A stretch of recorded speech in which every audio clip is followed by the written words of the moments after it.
Welcome people to the internet. Today I'm going to show you what I learned about this 30-day challenge and explain what will happen next. History session. First, let's talk more about the origin of origami. As we know, origami is the art of paper folding. That means paper was a crucial part of the birth of this art form. Paper was first invented in China around 105 AD and was brought to Japan by monks in the 6th century. Handmade paper was a luxurious item only available to a few. Paper folding in ancient Japan was strictly for ceremonial purposes, often religious. But by the Edo period, origami was becoming more well known. Rather than being for ceremonial purposes, the art form became more of a recreational activity. This was due to paper being mass manufactured and becoming more affordable. During this time, a book like Senbaza Orikata or Thousand Crates, written by Akita Yoshisawa, became prominent, and the term for paper folding had morphed from orikata, folding shapes, to origami. Europe also had a tradition of paper folding that dates back to the 12th century or before, when the Moors brought a mathematical-based folding tradition to Spain. This practice was called papyroflexia, which Spain further developed. By the 19th century, children from Europe and Japan were learning origami. Now let's look at the present. Modern origami compared to traditional origami is generally the same. Traditional origami is defined as open-axis folding patterns and sequences passed down through generations. Modern origami is more of how far can we go with a single piece of paper. Modern origami often prioritizes a puzzle aspect to the folding and the challenge of folding a single square of paper without using cuts or glue. Akita Yoshisawa, a man who died in 2005 at the age of 95, was a modern origami founder. He created the system of instructions we see when we fold a model. As we know, this system became popular and is used in every origami book. Fun fact, origami is now used in mathematics to the space station. What I learned.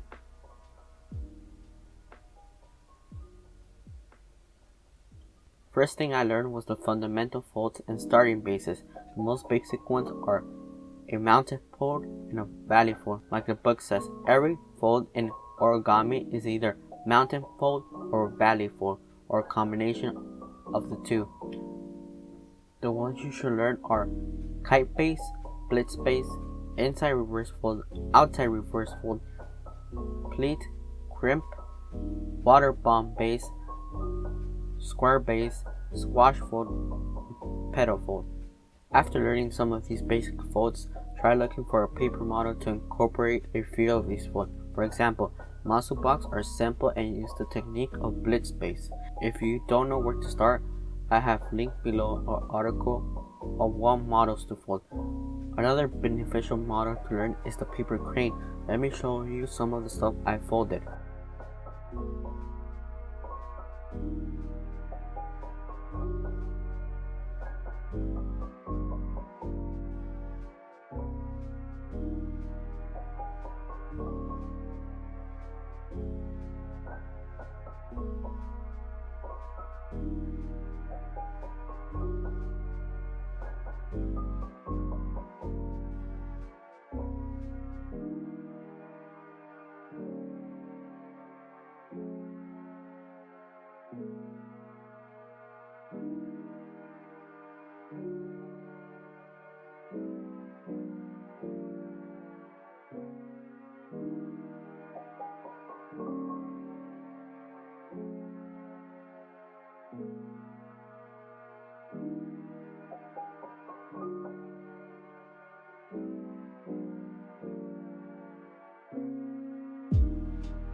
Self-reflection.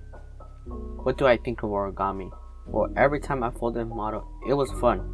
I felt less stressed and I had a sense of joy because I made this paper model with my own two hands. Yes, there were times when I felt frustrated because it didn't come out as I wanted to, or I didn't understand a step, but I stood back, took a deep breath, and told myself, you can always try again. It's paper.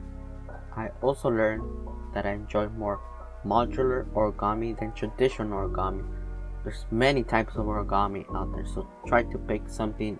Like, for example, there's flower origami, animal origami, modular origami, traditional origami. There's many things, many subsections of origami. So try to pick one of those that you enjoy. Something to keep in mind if you're going to try some models.